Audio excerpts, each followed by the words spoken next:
આ દેશની અંદર ધ્વજ કેવો ફરકાવવો, કઈ રીતે ફરકાવવો, કેવો કલર હોવો જોઈએ, કઈ રીતે એનું સંચાલન થવું જોઈએ. ધ્વજ છે એ તમે તમારા પોતાના પ્રેમાઇસીસમાં હોય કે સરકારી કચેરીમાં હોય કે ક્યાંય પણ હોય, એના નિયમોનું પાલન થવું જોઈએ. ત્યારે એમાં સ્પષ્ટ જોગવાઈ છે કે ધ્વજ છે એ મેલો ન હોવો જોઈએ, એનો કલર ન ઉડેલા હોવા જોઈએ. ત્યારે સરકારી કચેરીઓ કે સરકાર દ્વારા જ્યારે એને ફરકાવવામાં આવતો હોય અને એ રોજે રોજ ત્યાં ધ્વજ ફરકે અને એનો કલર ઉડેલો હોય છતાં આવું રાષ્ટ્રધ્વજનું અપમાન થતું હોય ત્યારે એ કેવી રીતના સ્વીકારી શકાય? એટલે ક્યાંક એવું લાગે કે કોર્પોરેશન પાસે પૈસા નથી, સરકાર પાસે પૈસા નથી, તો નવો રાષ્ટ્રધ્વજ ન ખરીદતા હોય.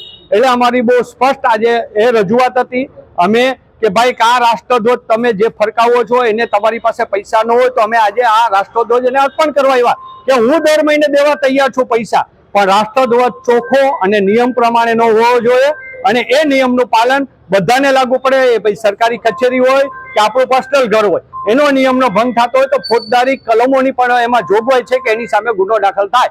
ત્યારે આ ફાયર બ્રિગેડના અધિકારીશ્રીને અમે અર્પણ કરતા હતા તો એને આ રાષ્ટ્રધ્વજ સ્વીકારવાની ના પાડી અને એવું કીધું કે અમે હમણાં 10 મિનિટમાં રાષ્ટ્રધ્વજ નવો ત્યાં ફરકાવી દેશું. પણ જ્યારે અમે રજૂઆત કરીએ, જ્યારે અહીંયા કમિશનર જેવા કમિશનર 4 વાર નીકળતા હોય, મિનિમમ પદ અધિકારીઓ નીકળતા હોય ભાજપના, આ સુપ્રિન્ટેન્ડન્ટ પોતે અહીંયાથી ફાયરના નીકળતા હોય અને એના ધ્યાનમાં આટલા દિવસથી ન આવે. મારી પાસે 15 દિવસના ફોટોગ્રાફ પડ્યા છે, સમય, ટાઈમ અને લોકેશન સહિતના. જો 15 દિવસથી હું ધ્યાન રાખતો હોય અને આ લોકો ન રાખતા હોય, એનો મતલબ એ કે રાષ્ટ્રધ્વજનું અપમાન થાય તો આ લોકોને કંઈ ફેર નથી પડતો.